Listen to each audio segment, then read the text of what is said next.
Welcome to Shadow of Truth. And today is Thursday, September the 24th, 2015. And your hosts are Dave Kranzler and Rory Hall. And we are very honored to have a returning guest, Dr. Paul Craig Roberts. And how are you doing today, Mr. Roberts? I'm doing fine, thanks, Roy. And I wanted to start out, you had released an article on Sunday, and I want to read a couple of lines from that article, and it was called "All Republican Presidential Candidates Stand for War." And this is a direct quote from your article. It says, "There is not a peaceful person among the Republican candidates. Even the female is heartless. Carly Fiorina positioned herself alongside the macho men as a warmonger."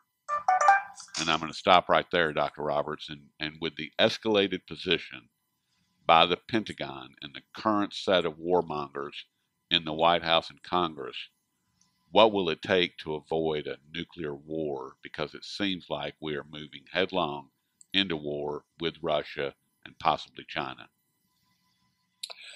I think what it will take is the European countries realize that they've been enabling American aggression in the 21st century, aggression that has now brought them millions of refugees particularly from Syria and Iraq. They can't cope with these refugees. And it's also brought them into conflict with Russia, both economic and political, which is not in the interest of Europe, and militarily. We now have our German puppets flying German jet fighters over the Baltic skies along Russia's border, I suppose, trying to show that we're tough and intimidate the Russians. And all of this is nonsensical for Europe. So it's possible that they will come to the conclusion that being a vassal of Washington doesn't pay. It's brought them a flood of refugees. I've seen estimates, Rory, that there's as many as 10 million Syrian refugees. I don't know if that's possible or not, but that's the kind of number that is now in the media. And of course, there are also refugees from Iraq because we so destabilized that country. There are refugees from Libya. There'll be from Somalia, from Yemen, from Pakistan, Afghanistan. So Europe is really catching the brunt of this on the refugee front. And they've been hurt by the sanctions that the United States has forced Europe to put on Russia. These sanctions really don't do much to Russia, but they hurt Europe.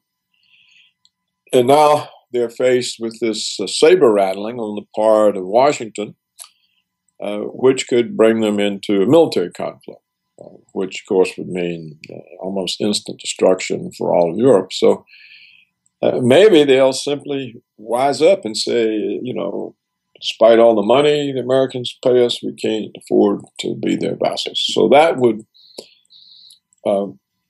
bust up the cover that Washington needs for its wars, and it would bust up its forward bases, and it really wouldn't be able to cause the kind of troubles it's causing now. It would just have to sit back and push the button. And of course, Russia and China would be very alert to that, and it's unlikely that Washington could get away with that. But that's my view of it. And basically, what you just basically described with the refugees is an invasion of Europe. And what role should these individual nation states play, if any, other than to protect their borders from an onslaught of these immigrants, refugees? I mean, you're talking about 10 million people. I mean, how do you even deal with that? Well, it's the Europeans' own fault. They deserve it.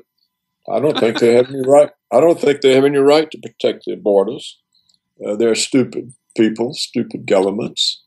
It was their participation in Washington's Middle Eastern wars that enabled this. If Washington had done this on its own, it would have been universally announced as a war criminal. But it used cover. It had NATO cover. This is a NATO thing. This is a war on terror. This is a coalition of the willing. It has to have accomplices so that it looks like some kind of a unified, justified action. And without that, it couldn't have happened. So Europe brought it on themselves, and I don't think they can do anything about it because the EU itself requires on humanitarian grounds that political refugees be accepted. And so the EU now is squabbling among themselves about the various quotas, who has to take how many. And a few of the Eastern European countries have rejected taking any. So that's already put them in each other's throats. That's a sign of stress on EU membership. And so with any luck, this refugee crisis that the idiot Europeans brought on themselves, as I say, they deserve every bit of it and more. This may break up the EU. If that were to happen, NATO would be gone. If NATO's gone, Washington's cover is gone, and its forward bases are gone, and its power really disappears. So let's hope that they get 20 million, 30 million. Whatever it takes. Whatever it takes. Those countries are so corrupt. They're so stupid. It's an amazing thing that they cut their own throat by allowing Washington to force them into sanctions on Russia that hurt their own businesses, their own economies, which are suffering. The unemployment rates in Europe are dramatic. They're so high. And why did they do this? I mean, what do they gain? They gain nothing. So we've created we've orchestrated a Russian threat in order to keep the $1 trillion U.S. military security complex budget funded. How does that benefit Europe? Dr. Roberts, you're right. I mean, the sanctions have really affected the EU economy, and especially Germany. I mean, just earlier this week, the 5-year German sovereign bond, the Bund, if you will, actually went down into a negative yield. I mean, it's got a negative interest rate on it, and that's a direct reflection of just how weak the German economy is. Yeah, and I think it must also be a reflection of distrust of banks and currency scare, because why would you pay more for a bond than it's worth? I agree with that, and I said the same thing back in 2008 because short-term rates in the U.S. went negative right before the big financial de facto collapse that we had. And I was telling people, I said, look, people are taking their money out of money market funds and out of banks and putting them into short-term treasuries. And the fact that interest rates are negative are telling you that they're willing to pay for the safety of knowing that they'll get their money back, because at the very least, the U.S. government would print money to let those to pay off those securities. And so it tells you that people are not concerned about the return on their money. They're willing to pay an insurance premium in the form of a negative rate or a higher price than par for a bond.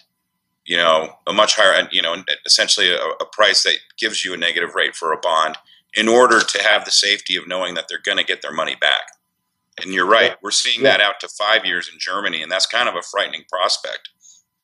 To get their money back in nominal terms. In nominal terms, correct. Now, correct, of course, because the governments will print money to pay that back. But I just wanted to circle back really quickly to something that you had mentioned, and that was you thought that if the EU were to reject the U.S. and NATO were to break up, it might defang the poisonous snake that is the U.S. Why do you think that the U.S. doesn't think that it can't operate unilaterally? I mean, it basically is operating unilaterally anyway, and they're enjoying the luxury of the NATO cover. But don't you think the U.S. will press on even if NATO goes away? No, because they won't have air bases, naval bases. Their supply lines become impossible. I'm not talking about conventional war here, Dr. Roberts. I'm talking about if I had the right button, I could launch a bomb from my living room that could hit Russia. Well, I think without cover, you see, you become a war criminal. And then you have to worry about just being isolated and spurned by the rest of the world. So I think without the empire, Washington hasn't the power because it then is exposed as a criminal state. And launching nuclear weapons, I mean, even if somehow Washington is spared, just the consequence of that terrifies everybody and just makes them hate and distrust you. So I think it would backfire on Washington, even if it was militarily successful. I think, too, that when you're faced with initiating a nuclear war and you don't have any allies, it doesn't work politically. People just get cold feet. That doesn't seem to bother the people who drafted the Wolfowitz Doctrine. Yeah, I know, but... And those are the people that are in there in power. But there are a lot of other people there, too, and that kind of influence fades when it becomes isolated. Is there anyone to say that we're going to prevent the rise of other powers is different from saying we're going to nuke them.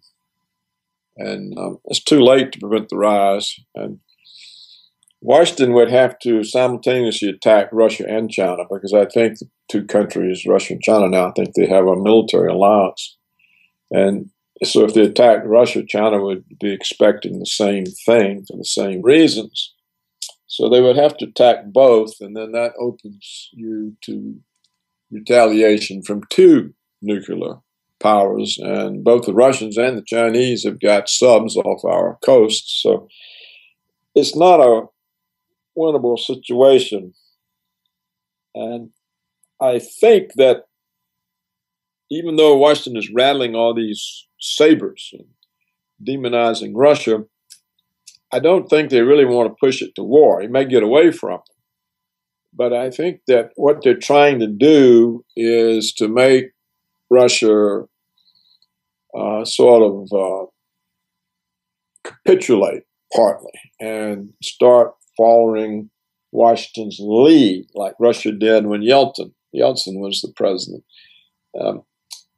I think this can get away from them, and it can ruin relations for Europe and Russia, and consequently, it could result in ruining relations between Europe and the U.S. So I think a lot of this is we just keep putting pressure on them. We keep putting pressure, and eventually they'll want to resolve it and agree to kind of follow our lead, and then we basically have not a complete vassal, but a semi-vassal, and we can live with that. That may be in Washington's mind, but when you start destroying trust between nuclear powers, you are facing a massive possibility of miscalculation. The risks are great. I think I've remarked before that one of the things every American president since John Kennedy did was to try to build trust between the nuclear powers so that some sort of miscalculation would not result in the use of those weapons. But what we have seen happen since Clinton is the destruction of trust between nuclear powers, not just the United States and Russia, but also United States and China. And Russia and China are so heavily armed with nuclear capability that it becomes an act of madness when you destroy this kind of trust.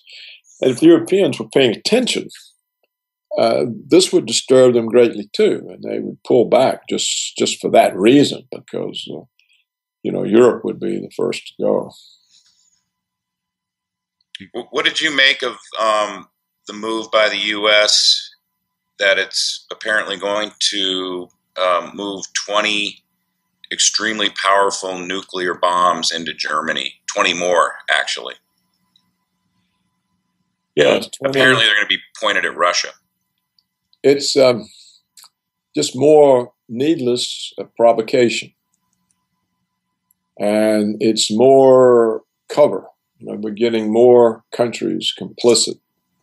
Germany is essentially the strong man of the EU and the leader. And so here we have the leader of the EU arming up with American nuclear weapons. And so it's just another reckless, thoughtless action. It threatens Germany.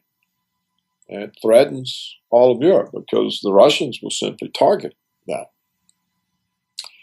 And the anti-ballistic missile defense that we hype, that can't stop the cruise missiles. And the Russian nuclear cruise missiles can take out all of Europe. So the anti-ABM systems that we're putting in Poland and I think Romania and places like that, that it can't do anything for the Europeans. So they're exposed. We keep exposing them more. We expose them to nuclear war, to economic hurt from sanctions, to millions of refugees from our endless wars. I mean, we've destroyed essentially 7 countries, and the populations there, they're subject to ongoing, continual violence, either from us or from these jihadists or the Islamic State, or, in Libya, the various factions. There's no government. It's just warlords fighting one another. Nobody's safe anywhere. So they're getting out.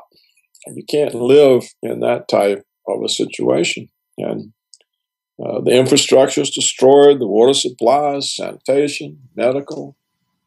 So people leave and they go where they can. And there's nothing Europe can do about it. There's just too many of them. And now we're seeing that the Europeans are as heartless as anyone else. So I don't think that the Europeans have the head screwed on right to accept all this punishment so that the United States can exercise hegemony in the world. I wanted to ask you, Dr. Roberts, you had said a moment ago that there were other voices in Washington, D.C. that would counterbalance the warmongers. And who are those? Who are they? I mean, are there voices of reason within that criminal cesspool known as Washington, D.C.? I wouldn't go so far as to say there are voices of reason, but there's anxiety. Look, even Kissinger and Brzezinski have said that the United States is pushing Russia too hard. Both of them have said that Ukraine is an integral part of Russia. And then we start messing around with integral parts of Russia, it's too much. So the two so-called war hawks, and both of them are regarded as war criminals by a lot of people. Yep. And yet we've got Kissinger and Brzezinski both saying this is going too far. And I'm convinced that there are a lot of senior generals who really wonder about a war in which there's no survivors. If there's no survivors, what's the point? So what's the point? And at some point, it has to dawn even on the stupid kind of people that the Republicans are running for president that, really? we're fighting among ourselves as to which one of us is willing to push the button first. Do we really want to do this? What benefits from it? So I think, plus the American people, they probably don't take any of this seriously yet because they may not quite understand the consequences, intended and unintended. But I think it can all close down on them. You know, the neocons are dominant because of the think tanks they control, the publications, and because most of them have been in high positions in the Defense Department, the State Department, the National Security Council. So they have all those kinds of connections. They're connected to the military security complex. But see, even the military security complex don't really want a war. They just want an enemy that we have to have an endless buildup to contend with. If you actually go to war and it's nuclear, then they don't gain either. I mean, it's no good having a big budget if you're not there. So yeah, if you've been evaporated, it makes it kind of hard to spend the money. Yeah. So I think the real danger is that all those guys, all those neocons, and all these aggressive actions convinces Russia and China that they're going to be attacked. And once they get convinced of that, they may not wait. And so they may launch it just in a preemptive way. So I think this is the reason that Kennedy and Khrushchev, when they saw this coming into play in both countries over the Cuban Missile Crisis, and they said, we got to stop this. This has to stop. And then you saw how hard Richard Nixon worked to create detente, to create relationships with Russia. You remember, he went to China. Yep. This really upset the military security complex because they thought it would result in a cut in their budget. You can't eliminate enemies and have the same budget. And Carter was not aggressive, and even though Brzezinski was over there causing trouble in Afghanistan for the Russians, and Reagan really said, we're going to bring this to a halt. We can't go on anymore. And he did. He brought it to a halt. And the George Herbert Walker Bush people respected that. But when Clinton came in, he broke all the agreements. He stuck NATO on Russia's border, despite the promise not to do that. George Bush pulled out of the ABM treaty. He redid the American nuclear doctrine so that the weapons were no longer a retaliatory force. They became a preemptive first strike force. All these types of things are really worrisome. It should be worrisome to us. It's certainly worrisome to the Russians, and Putin has remarked on them over and over and over. And so when you persist in this, and we have these war plans for a nuclear attack on China, and we make it public. And what's the point of that? You know. So I kind of come to the conclusion that hubris and arrogance inside the American government has recreated the nuclear threat that many American presidents worked to diffuse. It's all back now. And what kind of stupid thing will Washington do next? There's no telling. That's like Dave said, they've now put new upgraded nuclear bombs in Germany. Well, the Russians aren't going to sit there while we load up nuclear bombs on an airplane and send them to Russia. They're just not going to sit there wait on that. So the whole thing is pointless. It just creates risk for life on the planet. You know, all life, not just us, but everything. And why does the government do this? Clearly, the government has no intelligence. It's got no integrity, no sense of morality. So what is it? What is this government? How long can the world tolerate it? I mean, it's evil. If you really look at it, Washington represents the most concentrated form of evil in human history. Thank you for listening to part 1. And if you'll click the screen where it says to click here, you can get over to part 2 of this incredible conversation. Thank you so much.